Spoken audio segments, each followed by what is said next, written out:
오늘은 그 시그마 수준과 그 전통적인 공정률 지수에 대한 관계에 대해서 한번 알아보도록 하겠습니다.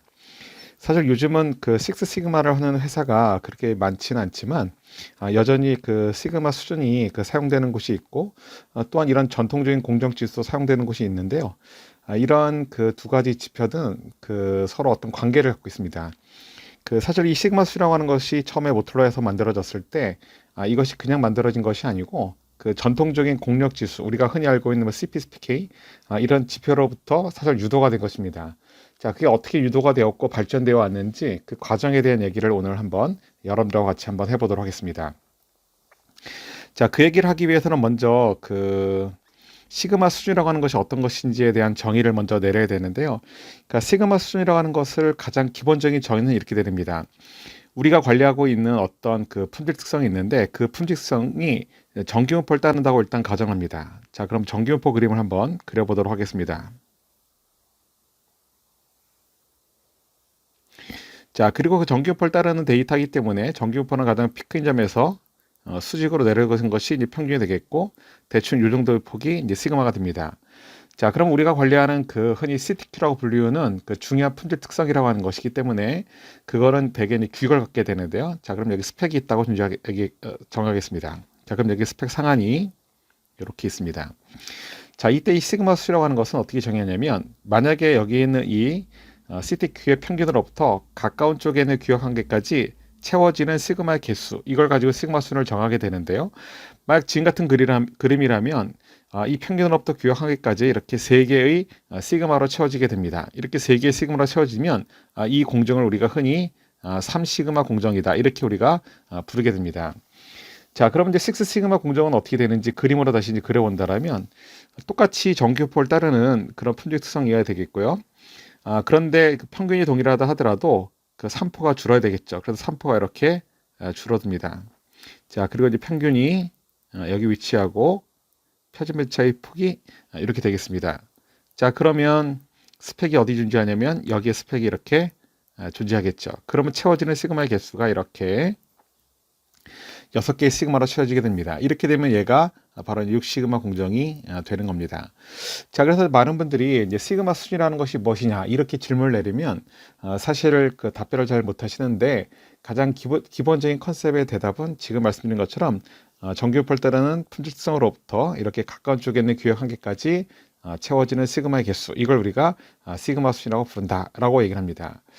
자, 그런데 그 지금 제가 여러분들한테 이제 설명드렸던 두 가지 케이스는 3시그마 또는 6시그마로 이게 떨어진 그 규격까지 채워지는 시그마의 수가 정수 형태로 딱딱딱 떨어지는 것인데요. 그렇다면 굉장히 개수를 헤아리기가 쉽죠.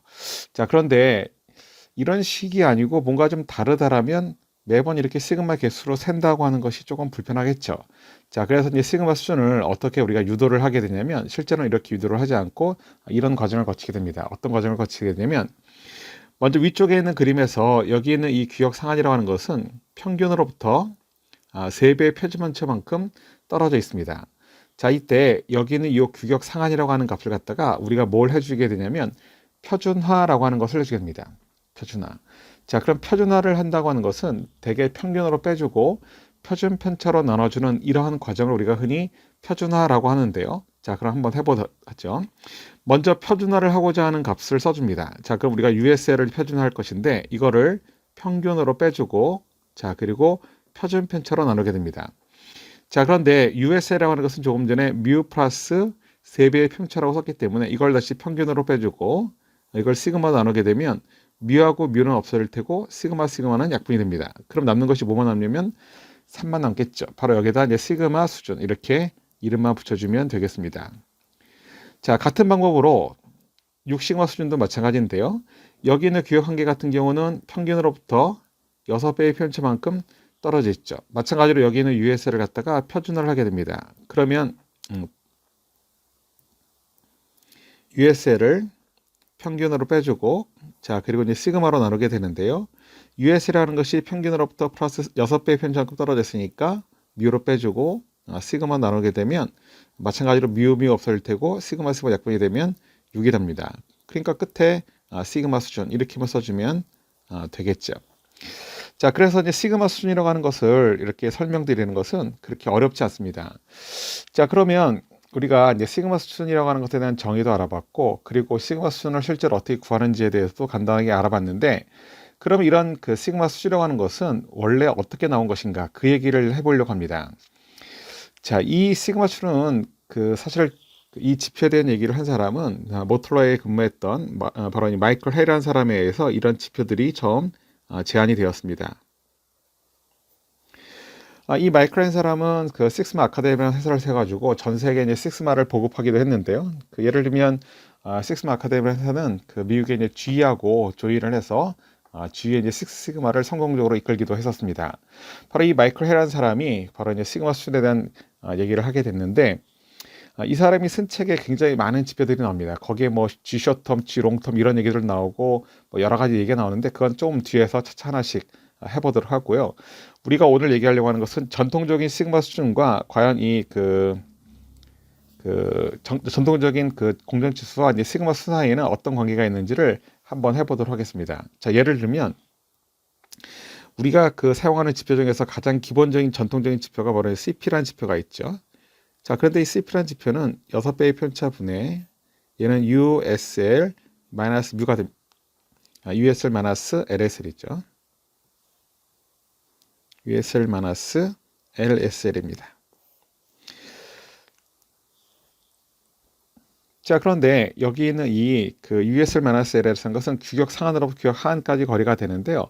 자, 이걸 갖다가 조금 나눠 보겠습니다. 어떻게 나누냐면, 만약 우리가 한 가지 가정을 하는데, 어떤 가정을 하냐면 평균이 규격의 정중앙에 있다라고 한번 가정을 해보겠습니다. 자, 그러면 USL 마이너스 뮤 플러스 뮤 마이너스 LSL, 자, 이렇게 한번 써보도록 할게요.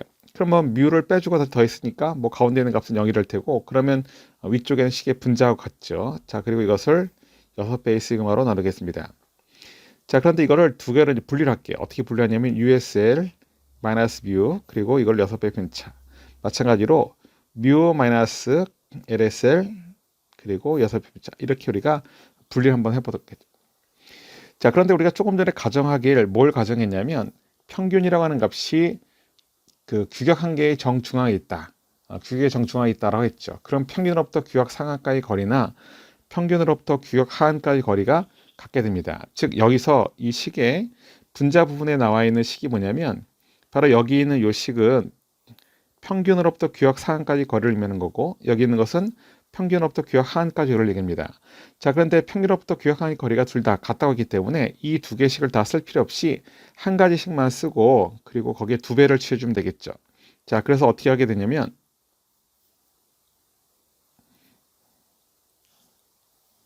자, 이거를 USL-뮤 그리고 6배의 시그마를 씁니다. 8 곱하기 2를 하면 되죠. 자, 그런데 여기서 이제 6하고 2가 있으니까 이 약분을 해주면 6에 이제 3으로 이제 바꾸게 될 텐데, 자, 그러면 여기서 이 식에서 한 가지 우리가 알 수 있는 게 있는데, 여기 있는 요 식, 요 부분을 우리가 어디서 많이 봤던 식이죠. 어디서 봤냐면, 요 위에서 제가 설명을 할 때 바로 우리가 시그마 수준을 구하기 위해서는 규격 한계를 이렇게 표준화를 한다라고 얘기를 했었는데, 그게 이렇게 그대로 있습니다. 자, 그러니까 여기 있는 요 값을 우리가 편의상 얘를 Z라고 표기를 한다라면 우리가 이 식을 다음과 같이 정리할 수 있습니다. 어떻게 정리할 수 있냐면, Z라고 하는 것은 3배의 CP다. 이렇게 정의할 수 있습니다. 즉, 무슨 말이냐면, 우리가 그 맨 처음에 나왔던 시그마 수준이라고 하는 것은 어떻게 이렇게 유도가 되었냐면, 바로 이 CP라고 하는 지표로부터 3배를 곱해가지고 시그마 수준이 구해지게 된 겁니다. 그래서 보통 이거를 1세대 시그마 수준이다. 이렇게 우리가 얘기를 합니다. 1세대.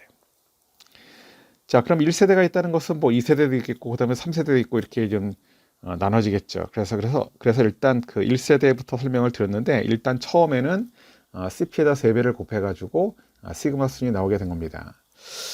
자, 그럼 2세대를 이제 알아봐야 되는데, 자, 2세대를 알아보기 위해서 한 가지 그림을 한번 그려보도록 하겠습니다. 자, 예를 들면 우리가 이제 CP라고 하는 지표하고 CPK 지표는 그 앞선 영상에서 여러분들하고 설명을 드린 적이 있었는데요. CP라고 하는 지표는 3포의 크기만을 고려한 지표고, CPK는 그 3%뿐만 아니라 중심체 위치, 즉 평균 위치까지 고려한 지표다. 뭐 그런 얘기를 했었습니다. 예를 들면 우리가 어떤 두 개의 공정이 있는데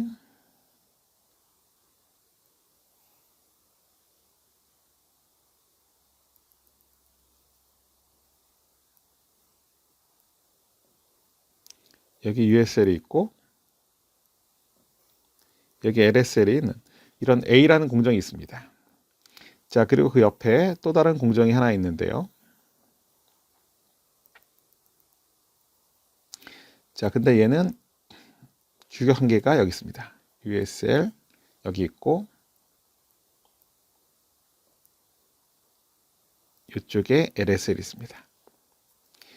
자, 그럼 오른쪽에 있는 것을 우리가 B공정으로 부른다면 A공정과 B공정은 모두 다 그 CP로 따지면 1인 그런 공정이 됩니다. 그럼 이 앞에서 우리가 구했던 그 시그마 수준을 구하는 그 정의로 따진다면 그 정의에 의해서도 똑같이 3시그마 수준의 공정이라고 할 수가 있게 되는데요. 자, 우리가 그 CPK라고 하는 지표를 가지고 사용하는 이유는 CP를 가지고는 두 개의 공정이 구분되지 않기 때문에 CPK를 가지고 두 개의 공정을 우리가 구분하는 거였습니다. 자, 그러면 이제 CPK를 우리가 구해서 이제 볼 텐데, 그러면 그 왼쪽 같은 경우는 그 규격 중앙에 그 평균이 있기 때문에 이런 경우는 CP하고 사실은 CPK가 같습니다. 그러니까 지금 같은 경우는 CP와 CPK 값이 모두 1이기 때문에 우리가 아까 얘기했던 그 시그마 수준 로테는 Z라는 값이 마찬가지로 이제 3이 돼서 얘는 3시그마 수준의 공정이 됩니다. 자, 그러면 이것도 마찬가지로 한번 구해볼 텐데 유도를 한번 해보도록 할게요. 어떻게 유도를 해보냐면 오른쪽에 있는 그림을 가지고 유도를 한번 해보도록 하겠습니다. 자, 오른쪽에 있는 그림에서 이제 CPK를 구하기 위해서는 먼저 CPK의 정의라고 하는 것은 뭐라 했냐면 CPU라고 하는 값과 그리고 CPL이라는 값을 구해서 둘 중에 작은 값을 CPK다 이렇게 정의를 했는데요. 자, 그럼 CPU를 구해보도록 하죠. CP로 하는 것은 3배의 편차분의 얘는 USL 마이너스 미러였습니다. 자, 그러면 우리가 USL 마이너스 미러라는 것은 평균 미러부터 규격 상의 거리인데 그 거리를 여기에 있는 시그마의 개수로 세운다면 두 개의 시그마로 채워지겠죠. 그렇죠? 자, 그럼 이런 경우 CPU는 3분의 2가 됩니다. 0.667이 되겠죠. 자, 그리고 이제 CPL 같은 경우는 얘는 3시그마분의 얘는 뮤 마이너스 LSL인데 그러면 얘는 3배의 편차분의 뮤 마이너스 LS는 평균으로부터 규격한 거리인데 거리가 하나, 둘, 셋, 4개의 시그마로 채워지니까 이제 4배의 시그마가 됩니다. 그럼 약분하면 3분의 4가 되겠죠. 그런데 우리가 이제 CPK는 둘 중에 작은 값을 CPK라고 부른다 그랬으니까 이런 경우 이제 CPK는 여기 있는 3분의 2가 될 겁니다. 자, 그러면 이걸 똑같이 우리가 유도를 하게 될 텐데 어떻게 유도를 하게 되냐면 우리가 아까 말씀드린 것처럼 이제 표준화를 한다는데 규격 상하를 이제 표준화할 때 가까운 쪽에는 규격 한계, 얘 같은 경우는 평균으로부터 2배의 표준치만큼 떨어져 있습니다. 자, 그러면 우리가 아까 Z라고 하는 것은 Z를 표준한다는 것은 저 USL을 평균으로 빼주고 이거를 시그마로 나누는 것이 바로 시그마 수준을 구하는 정의였었는데요. 이걸 우리가 구해본 USL 같은 경우 지금 평균으로부터 플러스 2배의 표준만큼 떨어져 있고 평균으로 빼주고 그리고 이것을 시그마로 나누게 됩니다. 자, 이렇게 되면 얘 같은 경우는 값이 뮤 빼주고 시그마 수는 약분이 되니까 2가 되겠죠. 자, 그런데 아까 우리가 여기 있는 요 식이 여기 있는 요 식과 비교해 본다라면 여기 있는 값을 3을 왼쪽으로 곱해준다라면 3배의 CPU를 한 것이 바로 G값이 됩니다. 그러니까 G밸류라는 것이 3배의 CPU가 되는 거죠. 자, 그런데 여기서 이제 CPU라는 값이 얼마였냐면 3분의 2였었죠. 그럼 약분하면 2가 나오는데 그럼 얘는 이제 2시그마 수준이 되는 겁니다. 그러니까 이제 왼쪽에 나와 있는 그림 같은 경우는 3시그마 수준이 되지만 오른쪽에는 이렇게 평균 치우친 이런 경우는 2시그마 수준이 된다 이런 얘기입니다. 자, 그래서 지금 여러분들한테 보여드렸던 이 방식은 바로 이제 CPK를 이용하는 방식인데 바로 2세대 시그마 수준이라고 하는 것은 바로 이제 시그마 수준을 Z로 표현한다면 바로 여기 CPK에다가 3배를 곱해가지고 우리가 이제 시그마 수준을 구한 것이 이제 2세대 시그마 수준이다. 이렇게 볼 수가 있습니다. 그러니까 우리가 전통적인 지표도 이제 CP에서 CPK로 바뀌었던 것처럼 이렇게 그 시그마 수준도 처음에 1세대에서는 CP를 이용해서 시그마 수준을 구했지만 그 다음에는 CPK를 이용해서 시그마 수준을 구한 것이 2세대 시그마 수준이다. 이렇게 얘기를 할 수 있게 됩니다. 자, 그런데 2세대에서 끝나는 것이 아니고 이제 3세대 이제 시그마 수준이 나오게 되는데요. 이제 3세대 시그마 수준도 여기는 그림을 가지고 제가 설명을 좀 드리도록 하겠습니다. 그 3세대 시그마 수준이라고 하는 것은 그 어떤 차이가 있는 거냐면, 만약에 여기서 여기는 이 LSL이 없다고 한번 가정을 하겠습니다. 이 LSL이 없다라면 어떤 차이가 생기게 되냐면, 지금 이 왼쪽에 있는 그림은 그 규격 하한이 있든 없든 간에 똑같이 3시그마 수준입니다. 앞에 우리가 했던 정의 1세대와 2세대 그 두 개를 다 이용하더라도 1세대를 이용하더라도 3시그마 수준이고 2세대의 정의를 이용하더라도 3시그마 수준이 됩니다. 자, 그런데 만약에 이렇게 스펙이 한쪽만 있는 경우라면 불량이라고 하는 것이 여기서만 발생을 하겠죠. 근데 스펙이 하한에도 만약에 존재한다. 스펙이 만약에 이게 이렇게 하한에도 존재하면 이때 규격 하한을 벗어나는 이런 불량이 생략이 될 겁니다. 그러면 똑같이 3시그마 수준이지만 스펙이 한쪽에 있느냐 아니면 양쪽에 따라서 실제 내는 분량의 크기가 다르겠죠. 그래서 나온 것이 바로 Gbench라고 하는 값이 그래서 나오게 되는 겁니다. 자, 그래서 이 Gbench라고 하는 걸 이용해 가지고 바로 이제 시그마 수준을 구하는 것이 바로 이제 3세대 시그마 수준이 되는데요. 자, 한번 설명을 좀 드려보도록 하겠습니다. 자, 조금 전에 그렸던 그림을 제가 다시 한번 그려보도록 하죠. 예를 들면 하나는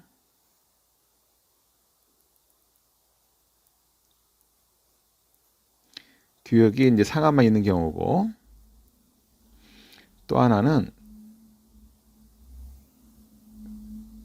똑같은 모습인데 그 하한과 상한이 다 있다고 가정을 하겠습니다. 그리고 왼쪽에 있는 것은 A 공정, 오른쪽에 있는 것은 B 공정이라고 하겠습니다. 자, 그러면 이제 왼쪽에 나오는 것은 얘는 이제 CPK 값이 1이고 CPK가 1이기 때문에 이런 경우는 그 시그마 수준이 CPK에다가 이제 3을 곱해 가지고 얘는 3시그마 수준이다. 이렇게 정의를 했죠. 자, 그런데 오른쪽 그림 같은 경우는 1세대, 2세대를 거칠 때 똑같이 3시그마 수준이 되지만 한 가지 문제는 아까 말씀드린 것처럼 왼쪽에 있는 그림 같은 경우는 여기서만 불량이 발생하지만 오른쪽에 있는 그림 같은 경우는 이쪽에서와 이쪽 양쪽에서 불량이 발생을 하게 됩니다. 자, 그래서 이거를 우리가 이용하게 되는데요. 어떻게 이용하냐면 이쪽 양쪽에서 발생하는 불량의 크기가 얼마인지를 우리가 측정하게 됩니다. 그래서 실제로 이걸 이론적으로 구해본다면 규격 상한과 규격 하한 쪽에 발생하는 불량이 각각 1350 ppm, 1350 ppm. 그래서 이걸 합치게 되면 모두 2700 ppm이 됩니다. 자, 그러면 이 2700 ppm이기 때문에 얘 왼쪽 같은 경우는 여기서 1350 ppm이니까 실제로 양쪽 공정에서 발생하는 불량률의 크기가 2배의 차이가 나겠죠. 이런 불량률의 차이를 감안해 가지고 시그마 수준을 구해보자 라고 하는 것입니다. 자, 그럼 어떻게 구하냐면 이런 경우는 이렇게 구합니다. 바로 이때 우리가 이제 표준 정규분포라고 하는 것을 이용하게 되는데요. 이제 표준 정규분포라고 하는 것은 이렇게 평균이 있겠고, 자, 그리고 이 표준 매차가 있게 되는데 표준 정규분포라는 것은 평균이 0이고 표준 매차가 1인 이런 정규분포를 우리가 표준 정규분포다 이렇게 봅니다. 흔히 이제 표준 정규분포를 표기할 때는 이렇게 쓰죠. n을 써주고 평균이 0고 표준 매차가 2이기 때문에 이런 식으로 표기를 하게 됩니다. 자, 그럼 이때 이 2700 ppm이라고 하는 값을 어디에 배치를 하냐면 이 오른쪽 상단에 배치합니다. 즉 위쪽에 있는 이 면적이 2700 ppm이 되도록 합니다.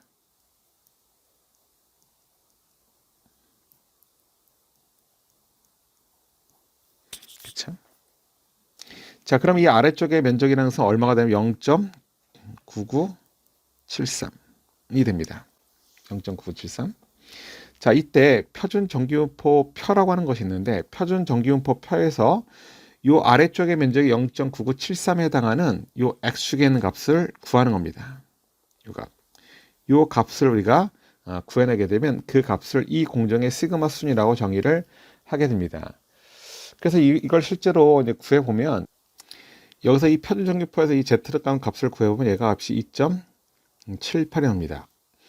그러면 이게 2.78 시그마 수준이 되는 것입니다.